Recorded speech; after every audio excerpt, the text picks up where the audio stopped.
Welcome, everybody, to our Soulcast Media Live event. It is so fantastic seeing everybody right now.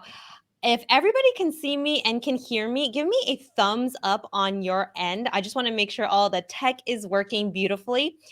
Behind the scenes here, I was looking at all the amazing names, countries where folks are dialing in from, and this is so exciting.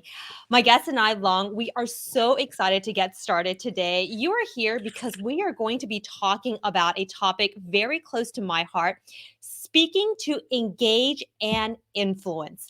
My guest, Lung, and I, we have so many exciting things to share with you all. So again, please let me know if the audio is working on your end. And just so you know, you're at the right place for this.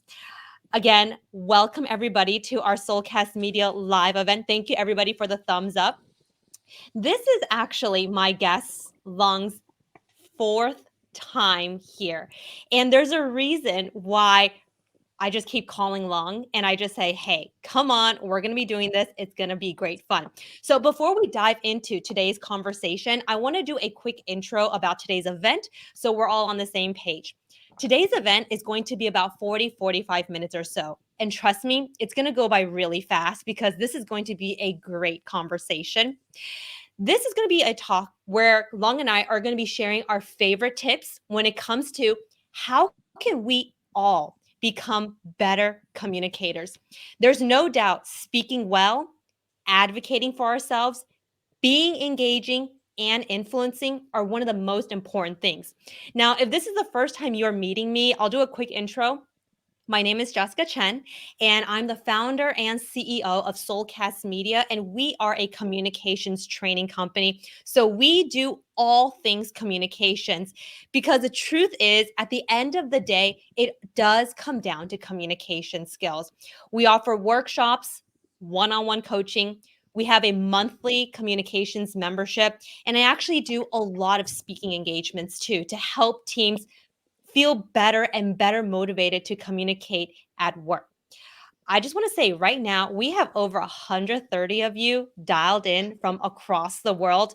How awesome is that? Okay, so without further ado, let me welcome my guest, Lung, up, who's also my good friend. Lung, welcome. Hi, Jessica. Glad to be here.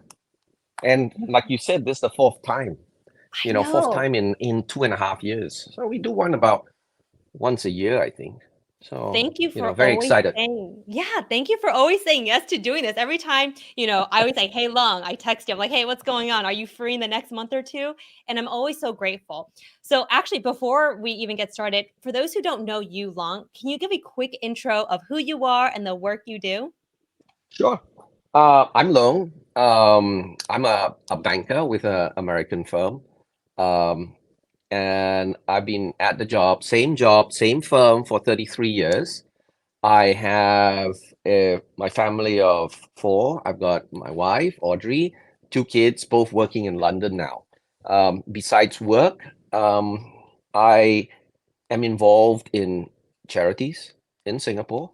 I am involved in motorsports. Some of you know me as the vice president for the Asia Pacific for the FIA. So the FIA is the governing body for Formula One, rally, karting, anything racing with four wheels. So that's one of my passions. I'm a musician. I'm a golfer. I play football. I do a lot of things. So that's me. It's so funny because I feel like, hey, Lung, introduce yourself. And instead of saying, oh, I'm the chairman of Citi Private Bank, you're like, you know what? I like all these other things. Let me tell you about that. I'm just curious. Why did you do that? Why did you introduce yourself that way? Um, well, I think I didn't think about it, but I I I think subconsciously I think I should introduce myself as myself, not the job title, Mhm. not uh, what how do I say, not the company that I work for, because I am who I am. So, get to know me as Long, the scuba diver, Long, the musician, right? Because one day I will be working at Citi, right? One day, and We all have passions, we all have interests, and that's what makes us more interesting, right? So it's not the title, it is the individual. What a great way to kick off this conversation. And I think this links perfectly to what we're talking about today, which is communications, but knowing how to talk about yourself at work, but to be engaging and influential. So let's kind of set the foundation here, Lung. You have been I mean, you have been with Citi for many, many years, over 30 years, I think that you said. So, I know for many of us now, I mean, even thinking about staying at an organization for 30 years seems incredibly, oh my goodness, like that's how I would think of it. But part of the reason why you have risen to the chairman level, I am sure has to do with communications in some way. So, can you just at a high level give us your philosophy when it comes to how do you think about communicating at work? Wow. You know, that's firstly, communication is a very, very broad topic, Yes. right? And um, over the years, and it's changed for me, right? I mentioned previously in our past chat that I suffer from ADHD. Okay, which means to say I cannot focus. Right, I'm like everywhere. I've got a lot of things on my mind. If things are not interesting to me, I'll just drift off. Right, and that's what my teachers used to tell me in school. So communications, it's about engaging, and it's Mhm. not just about me or we and an audience. It's about one to one as well, and that's very important. It's how we do that, and one to me, it's being present and attentive, right? I mean, there are a few pointers that I look at. Um, Now that's changed over the years. Uh, I still drift off, right? And I was caught out maybe about a year and a half ago. I was interviewing a candidate, right? I was interviewing a candidate, and it was at the lobby of the Shangri-La. Now, and at the Shangri-La lobby, there's a lot of people moving around. So I was like, being distracted, right? And the candidate stops me and says, "Long, can you focus?" And I was like, Wow. Okay. I think we actually might have lost. Oh, yeah, I lost. So the candidate said, "Can you focus?" But she was very good. She said, "I know you're ADHD. Can you try and focus?" And I'm like, "Oh, sorry." Right? So I got caught out. And it's true because at times when we are engaging with people or having conversations with friends, we have this habit, right? Nowadays, you pick up your mobile phone, you're like, "Oh no, I got this call." You're not there, present and attentive. I think that's the first thing we need to focus on. We got to be present at that moment, giving time and respect to the people that we are talking to, right? One example I would like to give is this TikTok Congress interview. Talk about respectful. I mean, when don't interrupt the speaker, right? Don't talk over the person. I know you might be passionate about the topic that you're talking about, but give the opportunity to the other person to speak, to share. So the good example would be the Congress hearing of TikTok, for example, right? You saw how um, Congress was speaking over show, right, and interrupting him. I didn't think that was very respectful, right? So that's just another example about being respectful to the person that you are speaking to. Um, Showing so interest. Sorry. yeah, no, and it's interesting that you're saying this honestly because I feel like when it comes to engaging with other people, I find people react in two ways. When they're nervous, they don't say much at all, and it's a very awkward conversation, or it's the other way where they just talk too much and I call it they just brain dump information. And I Mm. wonder if there's some folks here, by the way, if this resonates with you, let us know in the chat. If you are nervous around people, how do you tend to react? Do you tend to talk a lot? or do you tend to really not say anything, or do you actually use a lot of filler words? Let us know in the chat. But as folks are sharing their thoughts on this, I'd be very curious to hear what folks have to say. As folks are sharing their thoughts on this, okay, I mean, I will say, Long, part of it is you have to be very mindful, right, of the situation you're in. You mentioned the word being present. Now, for many of us, it's like, well, of course. I mean, of course I need to be present. But how would you drill that thought in terms of like why this is really important? Why is it so important to do this?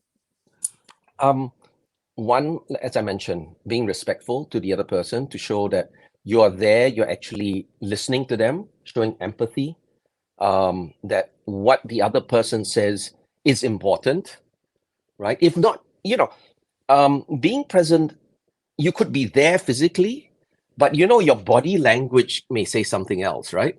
You could be your eyes are shifting, you're looking around, you're not there, or you're fiddling with maybe you're at a diner, you're the fork and spoons, you're fidgeting, you're interested in other things other than the person you're speaking to. So being present is about just being there, giving 100% to the person and focusing on the individual that you're speaking to. I'm seeing some of the comments come in right now. And I think it's interesting seeing the range, right? There's a lot of folks who say, I get really nervous and I don't say anything at all. I feel very awkward, or I just talk a lot. I think somebody's saying that they ask more questions. So this is interesting because I do feel when people get nervous, a lot of times they just kind of react versus respond. And I think I want to point out the difference here. Reacting versus responding, they're both communicating, but one is you're just being a lot more thoughtful. Okay, so talking about being present in the moment, let's pivot a little bit more towards okay, if somebody is speaking to somebody who's, let's say, their potential clients, their manager, people who they really get nervous around, how can somebody breathe in order to communicate thoughtfully, Long? Because knowing how to do this is very important. And I'm sure you engage with clients all the time. So when you do this, how do you think about doing it so you're being influential? Sure. Um, a few things. Firstly, you got to listen. Sometimes, especially if you're in the sales, in sales, all you want to do, and I've seen many people, including my staff, all they want to do is get that pitch across, and they're not listening to the client. They're not listening to the person that they're speaking to. Listening is very important because it it it allows you to get one more information about what the client actually wants, right? And two, it also again shows respect because um, there's this saying, right? As if we all have a pitch book, right? It's you have a solution. Now you're going around looking for the problem. Okay, so that's not the way it should be. As salespeople or as even friends or having conversations to influence someone, it's about listening, understanding what the problem is, and then coming up with a solution and then influencing. Because if you want to influence somebody, it's no point telling them something they don't want to hear because they will switch off, right? So the important thing is listen to what they want, what their problem is. Your mind will work in seconds, right? Coming up with that solution and then telling them what they want, how to solve their problem. And that way, they will be more attentive. They will listen to you. Another thing is using language, positive language, you know, um, use clear, concise words. Don't use big words that people have to figure out, um, be compelling in your pitch. Focus on the benefits rather than the drawbacks.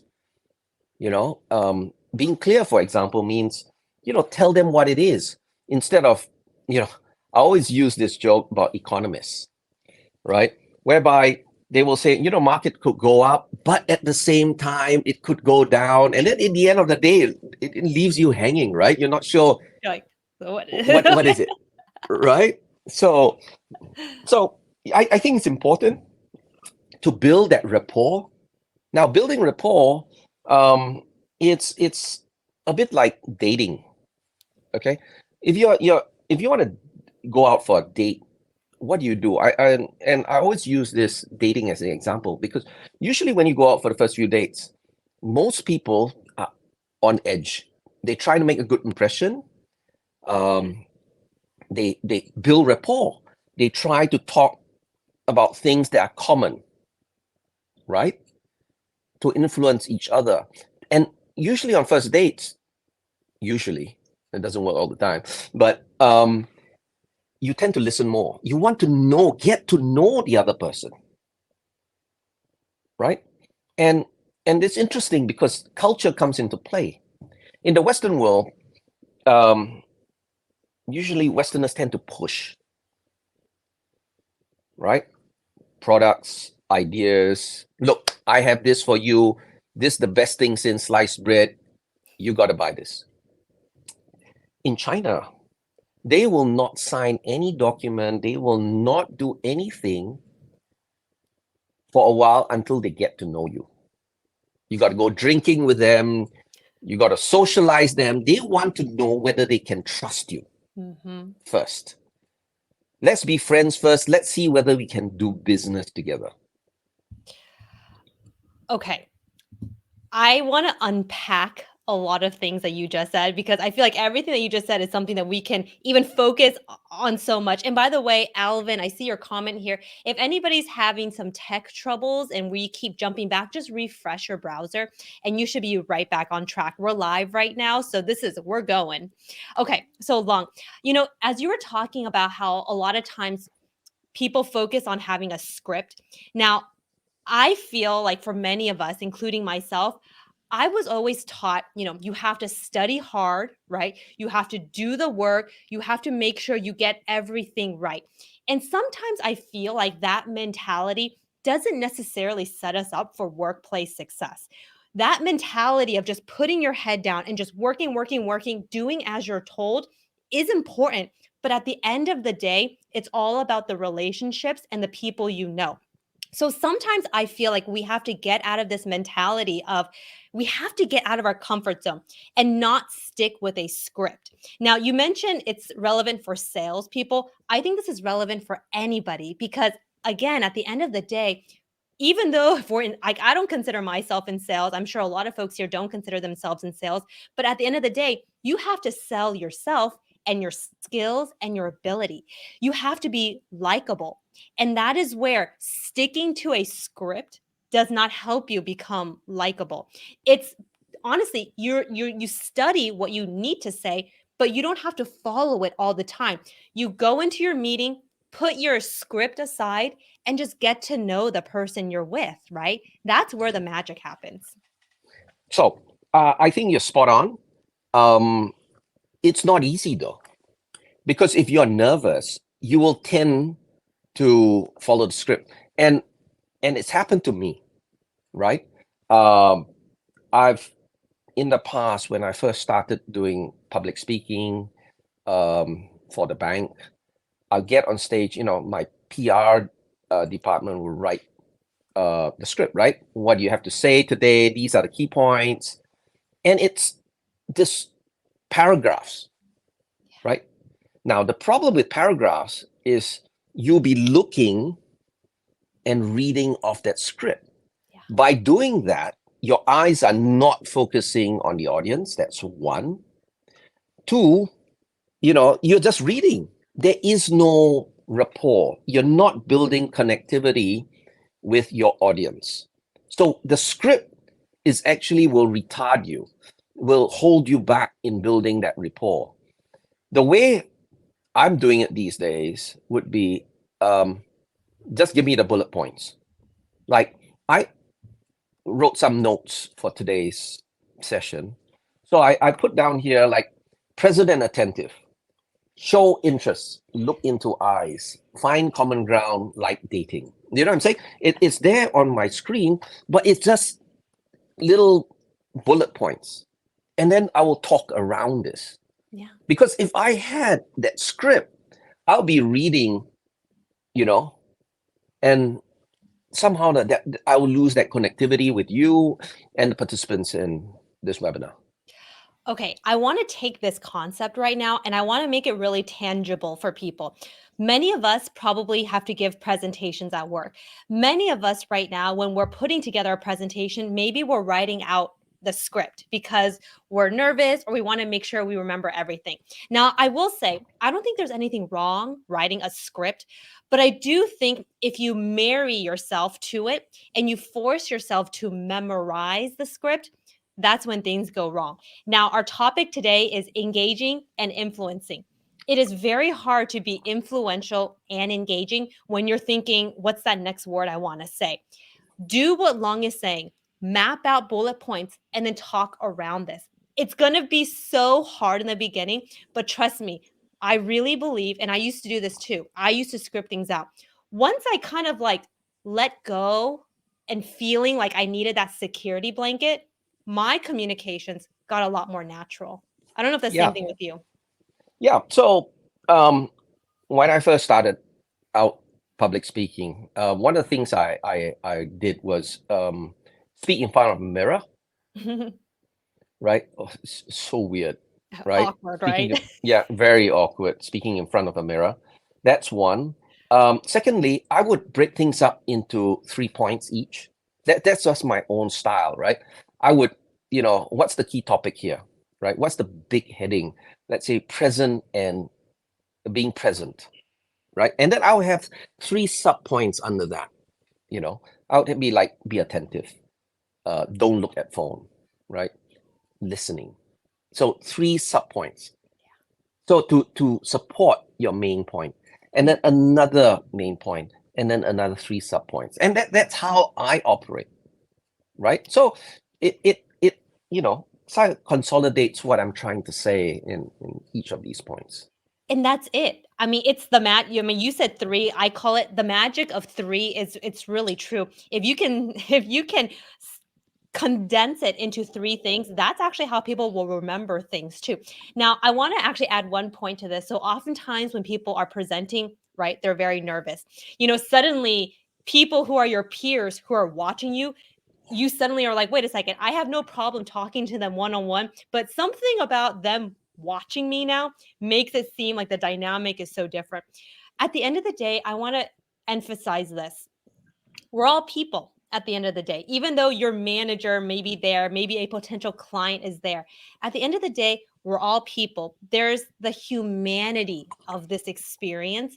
And to be honest, when I switched my thinking around to go, oh, it's not just the CEO that I'm presenting to. It's not the CFO. It's actually Lung. It's actually Jenny, and just kind of seeing it like that reduce that anxiety. I don't know if you have any tricks Yeah, like that, Lung. Um, not exactly like that, but maybe I can share a tip, right? I was asked to help coach somebody, and she had a problem, to your example, had problems presenting financial numbers to the bosses, right? She knew the numbers by heart, but when it's in front of people, she kind of stumbled. So I said, listen, why don't you do this? Let me ask you, what's your hobby? What do you like doing? And she said, I like cooking. I said, okay. What's your favorite dish? And I was like, beef casserole or something. I said, okay. Why don't you tomorrow teach me how to cook beef casserole? You and remember that TV program, Yen Can Cook, So Can You? Something like that, right? So I told her, put a script together, teach me how to cook. She went back, whipped up the ingredients, everything, and came and presented to me. And she presented it perfectly because she was passionate about it. She rehearsed, she knew exactly what she wanted to do. But it was around a topic that she was passionate about, she was familiar with, right? And maybe it was because it was me, maybe it was one-on-one, maybe she felt more comfortable. Same thing. If you need to practice first on things that you are comfortable with, topics that you are comfortable with. It could be around tennis, it could be around cooking, it could be something Traveling. else, traveling, just talk about things. The problem is we don't verbalize things. Sometimes we look at the script and everything's in our head. The moment we open our mouths, the words just cannot come out, right? You get stuck. So it's important that we speak out loud. And I do that. At home in front of the mirror, I rehearse. Even today, I still rehearse, you know, pronounce words that um, perhaps are difficult to pronounce. I I speak for a living now, which is kind of crazy to think about. And I always admit to people, I practice still. And no matter how many years as a speaker I will be, I think there will always be a time and place where I will set aside and I will speak out loud. And you said it right. Thinking about your presentation silently in your mind is a completely different feeling than when you're actually opening your mouth and saying it. So I think if there's honestly any tip for folks to walk away with, it's this. Remember, practicing your presentation out loud, verbalizing it will 100% make your communications a lot more engaging and influential because it just comes out differently. It really does. It does. And you know what? Video yourself. I'll tell you why. It might come out right, but you'll realize where your hands are going to be. Um, you might get if I start talking and it's like, Jessica, it becomes very distracting, right? All the So if you hands don't everywhere. exactly all these hand movements, especially on video. So if you notice, my hands are, you know, on the table. I try to minimize hand movements because it becomes very distracting. But you won't realize that unless you video yourself or see yourself in front of a mirror. Because verbalizing it is just one aspect. The other piece is your body language. How do you, how do you stand? You stand tall? Are you slouching? Are you, are you looking at your audience? Hand movements, body movements, all that plays a part because it's the whole package. It's the whole package. And one thing that I think we should talk about too, when we're talking about engaging and influencing, is our tone, actually, too. Now, many of us have been in presentations where the person talking is very monotone, even one on one conversations or, again, public speaking.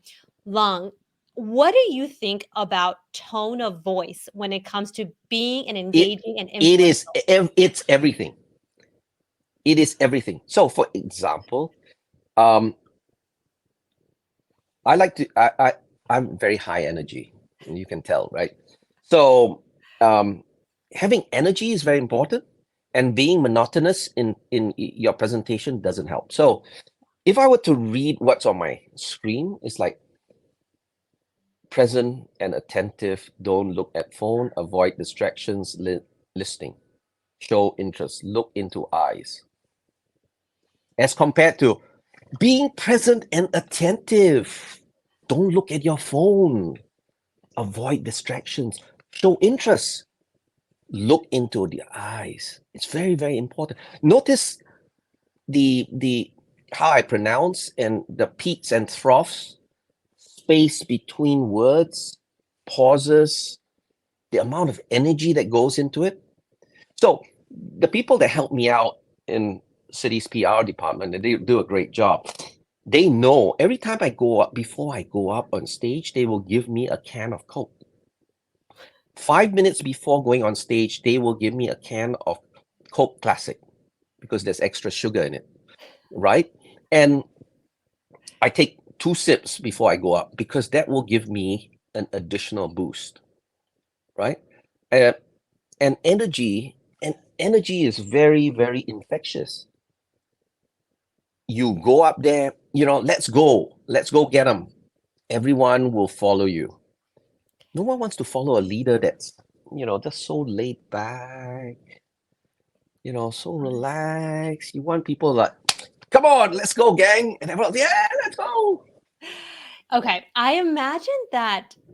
So I'll admit I'm pretty introverted too, and being and thinking about, okay, I have to always speak energetically. For many of us, that can also feel very tiring. Now, this is my solution. I empathize with that because that's actually who I am too. Like, on camera, it's like I know I have to bring that energy. And that's the thing. I want people to think about it this way. When you're presenting, when you're talking to someone one on one, when you're trying to get a client, it makes a huge difference to tell yourself, okay, bring the energy, show the enthusiasm. And you know what? Once you're off camera, like maybe many of us are not so high energy like you, Long, but you know what? Once the meeting's over, you can have your quiet time. You can relax, you can breathe. You are spot on because after, I can do a 1.5 hour um, presentation, seminar, and I do that, right? When I speak to large audiences. Right after that, right? The rest of the day, I am exhausted, Why? super exhausted because I put heart, soul, everything into that 1.5 hours, right? And, I usually go back drained mentally, Yep. not physically, but mentally exhausted. And it happens. It happens to everybody. I've attended a few conferences, and I'm sure for those who attend conferences, maybe you can resonate too, because when you're at a conference, you're constantly talking to people, you're constantly networking, you're talking all day. So And you have oftentimes, to and you have to talk to people that you don't want to talk to. this is true, where you're trying to like kind of figure out like what do I talk to this person about? That actually takes a lot more energy too. Okay. So there's another thing that I want to sort of pivot to right now in terms of this conversation to engage and influence. Now, for those who are like, okay, I get it. I know I need to do these things, but how? Like once they finish listening to our conversation, which by the way, there's close to 140 of you here right now, which is amazing. Wow. So once everybody finishes listening to our conversation, which I hope you're all enjoying right now, and you go back to your work, how can they keep this top of mind? Everything that we're saying, Long, how would you encourage people to just remember some of the things that we're sharing? Um, I think we can practice. It's something that comes with practice, right? And um, right at the beginning, I spoke about being present and attentive. I think there are a few things. I think just a few things that we can take away that should be top of mind, and we can practice every day. So when you're speaking with somebody, just look into their eyes. Keep it simple. Listen. Use simple words, right? Try to build that rapport. You know, don't talk to people. When you're talking to someone, it means it's one way, right? It's two ways. It's about building that connectivity, right? But the most important, like I said, is be present, showing showing the person that you're speaking that I am all yours. You have 100% of my time. So I think that's very, very important. So, simple things, just be present, be attentive, show interest. Now, to make this idea of being present more tangible.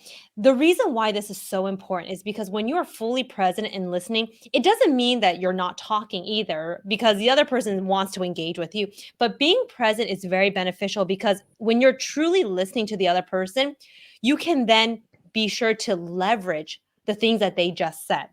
So I'm sure many of us, we are probably pretty good listeners already, but being an even better listener is when you're listening to the other person talk and you're like, oh, they said the word market. What can I say to add on to that point? And that is really how you get the conversation to flow. Oftentimes with my guests, I mean, Long, you're a great guest. And oftentimes I want to make sure as a person interviewing and having this conversation that I'm taking what you're saying and I'm building on that too. And I often tell folks, for those who've been to many of my Soulcast Media lives, I always say this is also a real life scenario of engaging with somebody, except we're doing it live in front of over 100 people. Being able to leverage conversations is so important. So one thing that I didn't add, um, but I think is very, very important to engage in good conversation is actually storytelling and humor. I think it's really good if you can tell stories because people remember stories, right? That's one. And bringing humor into it, making it a bit light. Like today when we engage, we would, I mean, I see you laugh quite a bit because I throw a few keywords in there and you laugh and it lightens the mood. Because if every conversation is always serious, boy, it's not going to be fun, right? But if you can bring storytelling, you can add humor to your conversation without being a clown, of course, right? Then, it just breaks the ice, it brings the tone down, it builds rapport. Okay, Long, this is a point I completely agree. How do people do that though when they're around their senior managers and they're like, I have to be professional though? How do you leverage and balance that? So, very, very good question, right? I think it takes time. The first time you meet your boss or it's a new boss, like all things, how do you build rapport? Get to know the person, ask questions, right? Break the ice. Ask questions about, not necessarily suck up questions. Now, this I get all the time, right? We're in the lift, we're going down or at lunch. It's like, so boss, what is your 5-point strategy for the year? I'm like, give me a break. I'm having lunch here, right? Let's talk about other things, right? Because it your bosses are humans as well. They are human, right? Let's talk about lighter things, right? You know, the 5-point strategy, the 5-point plan, right? The new way of doing things, all that's on the internet. You can find them. Didn't you read the memo? You know, That's true. Didn't you read the yeah, memo? you go back to your, did you read the memo? Then you're screwed. That's it. Game over. You've broken that rapport, right? So I think it is about getting to know the person, right? Getting to know, breaking the ice. When you asked me to introduce myself earlier, I didn't talk about what I did at Citi. I talked I one think we second. Yeah, they went to sleep mode. Um, I didn't talk about what I did or technical things, right? I talked about things I enjoy doing, and I gave it as broad a spectrum as possible, right? I said golf, football, motor racing, did charity work, musician. By being as broad as possible, I'm sure the 140 people here, one of those topics will fit into that conversation. So, as an individual, the wider interest that you have, the easier the conversation to make small talk. I think that's another topic that you talk about, making small talk, right? And making small talk is about building rapport. It is about getting to know the other person. It is about storytelling. It is about just building relationships. That's it. And the wider interest that you have, the greater chance of success that you will have. So I always tell people in my teachings, get a life. It is not about the office that you work in, right? It is about other things that you do that make you an interesting individual. I just did a post about this recently on LinkedIn, which by the way, if you aren't following Lung or I on LinkedIn, be sure to follow us on LinkedIn. We both talk a lot about leadership and just navigating the professional world, but I just did a post on this recently and it actually I shared a story about how so I used to be on TV, Lung, you know that. I was on TV for 10 years and when I left TV, I was so lost because I only identified as being on TV. I did not really have that many hobbies. I didn't have that many interests outside of work. So when I decided to leave, I was like, wait, who am I anymore? And I think this is really at the heart of what we're talking about, which is if you get out of work, find things you enjoy, build interests in other areas, actually you can use that as a way to get people to find things they have in common with you. Just like you said racing, golf, and already when you're introducing yourself, I'm like, wait, I golf too. And we never talked about golf, but we can talk about golf, right? Because I can say I do that too. So it's like being a strategic communicator, we have to almost like give people things to leverage and hold on to. Yeah. And let me give you some tricks, some quick tips and tricks, right? There are safe topics. There are very safe topics that you can always talk about. You don't need to be a, a, a specialist in underwater basket weaving or anything like that. But if you go into a conversation and you're stuck, right, there are a few key topics that you can always talk about that's universal. First one, food, right? You can talk about food. What's your favorite Italian restaurant here in LA or in Singapore? And there are many Singaporeans and Malaysians that are on this webinar. We'll always have a debate who's got better food, Malaysia or Singapore, right? And we won't go into that because war will start, right? And who has got the best nasi lemak? Which country? Food. You can talk around food. The other one, which I think is very telling, is music.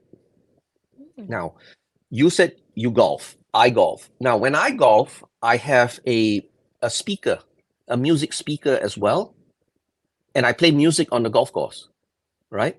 So one of these little tiny speakers I put in the golf cart, and I switch on music and play over 18 holes. Now, this is key to build rapport. I see who I'm playing with. If I'm playing with an older gentleman, I could play 60s music, right? Because then he can relate to that. These are tricks, little tricks that I do. If I'm playing with a younger guy, like in the 30s, I could be playing Billie Eilish. I could be playing with CeeLo Green, right? Ed Sheeran. I'm saying someone current. Yeah. Notice my vocabulary of musicians are pretty good. Huh? I know you suddenly like took it a different generation now. Absolutely, because as a musician, I need to learn all the various genres and got to keep up to date. So the important thing is, how do you use your interest, in this case, like I said, safe topic like music, to influence, right? And you can tell, right? If you play a song and you play Mamma Mia by ABBA, and your golfing partner or whoever says, never heard of that song. I don't know that song. Never heard of ABBA. Totally different generation, right? So, use music as a bridge. And I do that all the time. I feel like what I love about this is there's also some strategy too. There's always a bit of strategy to this, and as natural as these interactions should be, sometimes, thinking like, okay, who am I with? How can I tailor this interaction to my audience? And like you said, Lung, it's just always keeping that top of mind. Do you have something else you want to add? But one quick one. The thing is this, right? You cannot be fake about it, right? You got to be authentic about the whole thing. If you don't like ABBA or you don't like Queen, say you don't pretend, because you say you love Queen, right? And if they start, and your friend or your client happens to be a Queen fanatic, and they start drilling down, that third verse in Bohemian Rhapsody, what do you think of those lines? And you're like, what? You're being caught out. So be authentic, right? And if you say you don't like it, say why. Why you don't Own like it. it? Because, yeah, right? So, be authentic, be true to yourself, call it like it is. People will respect you even more for that. So at this point, we have actually been chatting for over 40, almost close to 45 minutes. And Lung, it Oh has been dear. amazing. I told you all, this is going to fly by. Okay, as we start to wrap up our How many conversation, people are left in the room? oh, there's over 100 still. We have over Okay. 100 people who are still Uh, dialed in, which is amazing. By the way, actually, if anybody has any questions for Lung and I, we're watching the chat. So why don't you just throw some questions, some comments in there, and then Lung and I will do our best to answer it. I want to actually ask you a quick question about small talk. Okay. For many of us, the idea of small talk is like, oh my God, do I have to have small talk? Why is it so important for business? If you were to tell folks this is why we have to do it, what is your answer? And how can they approach that? it it it breaks the ice. It doesn't come across like it's going to be a hard sell, right? Having small talk um, shows that you're interested in the individual rather than just the end goal, which is close the deal or what have you, right? Um, so that's my quick take on small talk. You know, many of us we're working or when we are working, oftentimes our interactions can feel very transactional. Go do this, tell me what's going on. It's very, yeah, transactional. Now, I feel like small talk is actually part of business, even though it's never necessarily written as a hard rule, because it's much easier for you to actually get people to be motivated, to get people to do what you want when you've already established that more softer side of business development, business No, relations. no, no, absolutely right. And you know, in my world of private banking, and I've never been a private bank. I've only been private banking for 2.5 years, but because of my personality, I break a lot of ice. I break ice. I get to know people. It's all about relationship building. If it's not about the products that we have, because every other competitor bank has similar products. If it's about just pricing, you know, any individual can go get a better price somewhere. But people will deal with you because they like you, because you have a relationship with them. And it is about if they like if they like you, okay, just go get it done. Don't worry about the 5 basis points. Do it for me. I'll do this for you. It's quid pro quo, right? It cuts both ways.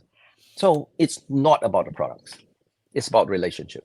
It is. Okay, we have some questions coming in, and I want to take some time to answer it. And one of the first questions I want to ask, I want to get to, because I feel like I actually want to hear what you have to say, is Oh actually from dear. Kristen. Kristen, hello. It's really good to see you. She's actually been one of our clients at Soulcast Media. So her Where's question she is, from? Where's she dialing in from? I know in the US, actually, Kristen, let us know where you're dialing in from. Okay, her question is, what is your advice as to how to communicate your disagreements with executive leadership? So if you Hmm. disagree with leaders, how can you do it tactfully? Hmm. Okay, first, take the emotion out of it. Okay, so that's very important. Take emotion out of the equation, because if you're passionate about something and you start getting emotional about it, everyone sees that no, not good, right? You got to be calm. So take emotions out of it. Second, back it up. Why do you disagree, right? Is it and you got to have proof, right? Because of this data shows, that why I disagree with you, right? Give examples why it doesn't work, right? But at the same time, being respectful, right? Choosing your words, respecting what they had said, their point of view. I think these three things, taking the emotional out of it, being respectful, and backing up what you're saying, um, is would get you a long way. The thing is, don't be defensive, right? There are times, but this, but that. In the past we always did that. You can choose your words differently. You could say, have we considered, rather than being personal. You know what you said. I usually take a step back. You choose words, right? Have we considered? It's a lot lighter, right? We could use words like, oh, I would like to clarify, right? I always use that, right? Can I seek clarification? Because it shows that I've been listening, but I don't really understand, right? So choose your words as to how to communicate. So those Citi bankers that are on the call at the moment, when I go back, when you send me an email and I go like, I would like to clarify what you're saying, you know what I mean.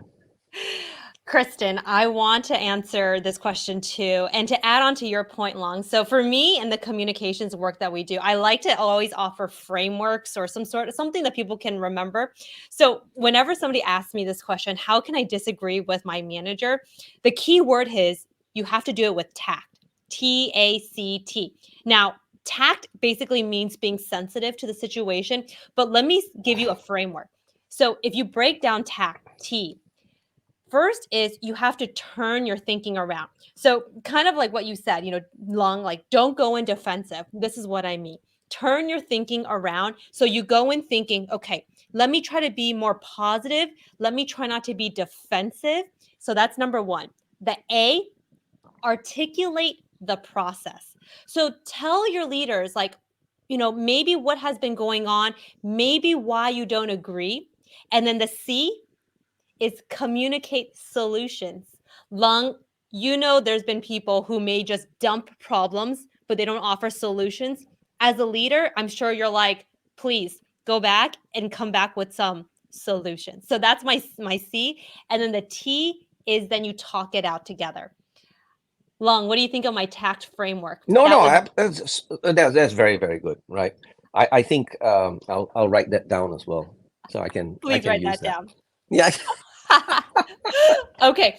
I'm so sorry. We couldn't get to all the questions because there's just so many. But okay, as we wrap up here, Long, any last golden nuggets you want to share with folks who are on this call right now? Hmm. Well, I think always show respect to the person that you're speaking to, right? Being present, show empathy. That means listen carefully, build rapport, um, give and take. It's all about relationship building. If there were any golden nuggets I can offer folks as we wrap up here, it's at the end of the day, speaking to engage and influence really actually comes down to the connection you have with a person. Whether it's one person or the whole audience, think of every interaction as you're just having a conversation. Don't overthink it. I know it's sometimes really hard. Don't overthink it. Just get to know other people. And trust me, and you said it already, Long. When people like the person they're engaging with, you already are at an advantage internally, externally. You just have to get people to like you, because when people do that, they're like, have you talked to Jessica? Have you talked to Long? You will also become top of mind. So at the end of it, for our conversation, Long, it's just to get everybody to remember it's a conversation, get to know people. Long, where can people find you and follow you if they want to get in touch with you?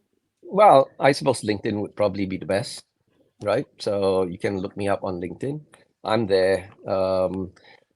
I may not be able to get back to everybody because I've been inundated with CVs.